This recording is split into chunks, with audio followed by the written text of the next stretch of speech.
السلام علیکم سامعین گرامی، میں ہوں ارشد قریشی اور پروگرام لے کر حاضر ہوں بولتی ہیں تحریریں۔ آج کے پروگرام میں ہم نے جس تحریر کا انتخاب کیا ہے وہ ہے ایک افسانہ، اور افسانہ کا عنوان ہے من کا بھوت بنگلہ۔ بہت خوبصورت عنوان، اور اس کو تحریر کرنے والے بھی خوبصورت شخصیت کے مالک ہمارے بہت اچھے دوست شیخ خالد زاہد صاحب ہیں۔ شیخ خالد زاہد صاحب ایک بہت اچھے کالم نویس ہیں، ان کے مختلف اخبارات اور ویب سائٹ پر کالم شائع ہوتے رہتے ہیں، ساتھ ہی بہت اچھی شاعری بھی کرتے ہیں، راہی کے تخلص کے ساتھ شاعری کرتے ہیں۔ آئیے سنتے ہیں شیخ خالد زاہد صاحب کا افسانہ من کا بھوت بنگلہ۔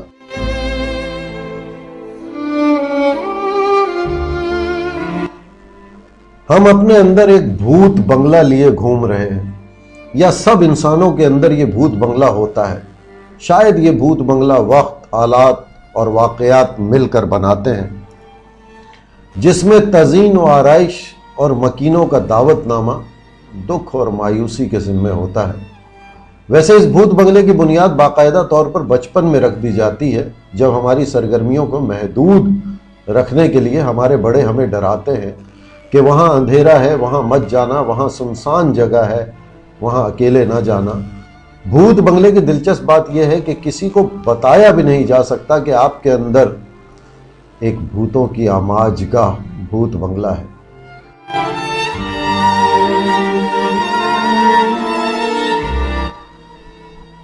بھلا اس بات پر کون یقین کرے گا اور کس طرح سے اس بھوت بنگلے کو دیکھ سکے گا؟ موت برحق ہے تو پھر خوف کس بات کا؟ لیکن اپنے اندر موجود بھوت بنگلے کا کیا کیا جائے، اور اس میں رہنے والے بھوتوں سے کیسے خوف زدہ نہ ہوا جائے؟ یہ مارتے نہیں ہیں بلکہ موت کے قریب لے جا کر واپس لے آتے ہیں، اور پتہ نہیں کب ایسا ہو کہ ان کا ارادہ بدل جائے اور واپس ہی نہ لائے۔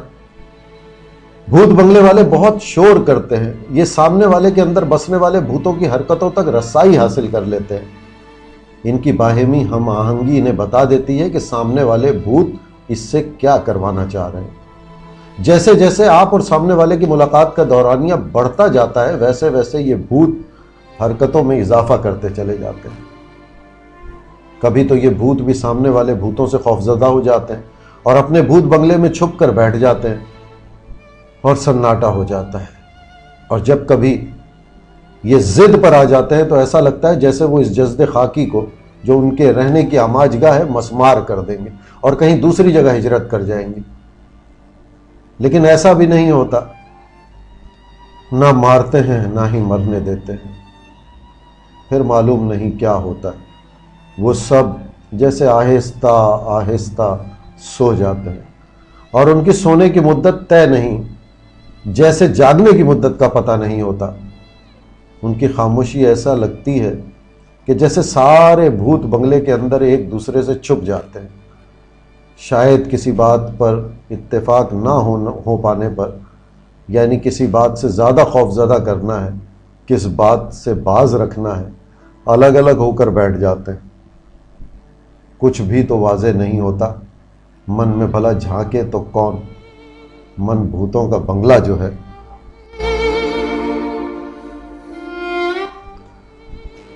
ذہن ایک سوال اٹھاتا ہے کہ کہیں کوئی ان بھوتوں کا نجات دہندہ بھی تو ہوگا، جو من کے بنگلوں کو ان بھوتوں سے نجات کے اسباب پیدا کرتا ہوگا، ان گھس بیٹھیوں سے من کو آزاد کرتا ہوگا۔ وہ جو بھوت بنگلہ ہے اسے اس کے مکین کے حوالے کراتا ہوگا۔ اس نجات دہندہ کی تلاش جاری تھی کہ کسی نے بتایا کہ نجات بھی ہے اور نجات دہندہ بھی ہے۔ لیکن افسوس اس بات کا ہے کہ انہوں نے اپنے وقت کا دائرہ بدل لیا، یا شاید انہوں نے اپنا خطہ یا پھر سیارہ بدل لیا ہے۔ اب ان سے ملنا بہت مشکل دکھائی دے رہا ہے۔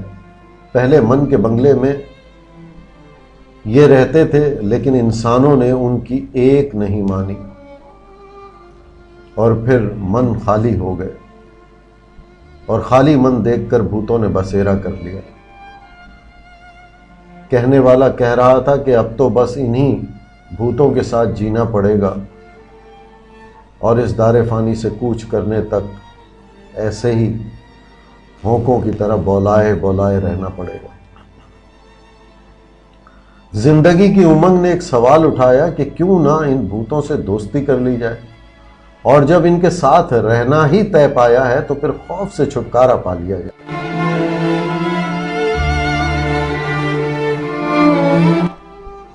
من میں بھونچال سا پیدا ہوا اور سارے بھوتوں نے گویا ایک ساتھ بھاگ دوڑ شروع کر دی۔ بھوتوں نے شور مچانا شروع کر دیا کہ خوف ختم ہو جائے گا تو ہمارا وجود خطرے میں پڑ جائے گا۔ یہ بھوت بھی عجیب ہے، ان کے ڈرانے کے انداز اور بھی عجیب ہے۔ ایک ایسا ڈر جس کی بازگشت کے لیے یہ اپنا کوئی بھی بڑا بھوت تعینات کر دیتے ہیں۔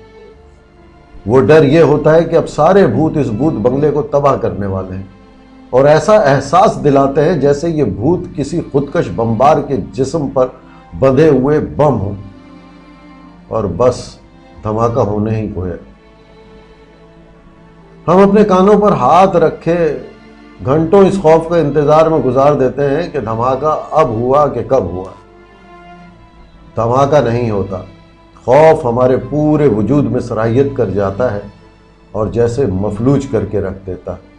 ان بھوتوں کے پاس ایسی طاقت ہوتی ہے کہ یہ آپ کو باہر کی دنیا سے منقطع کر دیتے ہیں۔ آپ سب جگہ ہوتے ہوئے بھی کہیں نہیں ہوتے۔ ان کی دھما چوکڑی اپنے عروج پر ہوتی ہے، آپ کو لیے گھومتے رہتے ہیں۔ دنیا کی نظروں میں آپ ایک عام انسان کی طرح دکھائی دیتے ہیں، کیونکہ آپ کے طبعی برتاؤ پر بھوت اس وقت تک اثر انداز نہیں ہوتے جب تک آپ ان کو باقاعدہ سونپ نہیں دیتے۔ لڑنے کی سقت رکھنے والے ان بھوتوں سے لڑتے ہیں، شاید مزاحمت کرتے ہیں۔ اکثر دیکھا یہی جاتا ہے کہ سوائے ہلکان ہونے کے اور کم ہی کچھ حاصل ہوتا ہے۔ فنا میں بقا کے سوا کوئی حل نہیں سجائی دیتا۔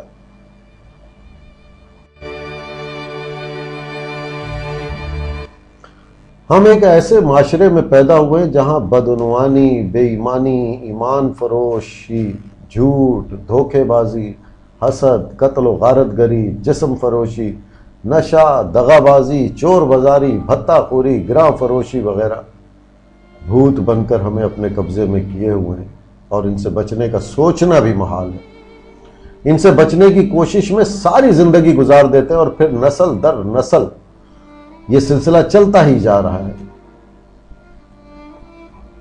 ہم انہی بھوتوں کے ساتھ اپنی عبادت گاہوں میں بھی چلے جاتے ہیں۔ یہی بھوت ہمیں اپنے رب کے حضور سجدہ کرنے کی اجازت تو دے دیتے ہیں، لیکن تعلق قائم کرنے سے باز رکھتے ہیں۔ بھوت بنگلے میں گھنٹیاں بجنا شروع ہو جاتی ہیں اور جلد از جلد باز آنے کی دھمکیاں سنائی دینے لگتی ہیں۔ یہ بھوت اپنے ناپاک عزائم کے وجود کے ساتھ بہت طاقتور ہو چکے ہیں، کیونکہ ہم نے ان سے نجات دہندہ کو ناراض کر دیا ہے۔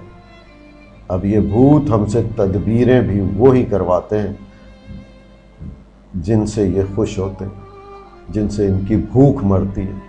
ہمیں ان تدبیروں کا پتہ چلانا ہوگا، ورنہ ایک ایک کر کے ہم سب ان بھوتوں کے ہاتھوں خوف کے مارے خوف زدہ ہو کر مرتے چلے جائیں گے۔ مرنا تو برحق ہے، لیکن کیا ہم وہاں جا سکیں گے جہاں ہم جانے کے لیے اس دنیا میں آئے ہیں؟ کیا ہم اپنے خالق اور اپنے نجات دہندہ کے سامنے کھڑے ہونے کی جسارت کر سکیں گے؟ ایسا اس وقت تک ممکن نہیں ہوگا جب تک ہم من کے بنگلے ان بھوتوں سے خالی نہیں کروا لیتے۔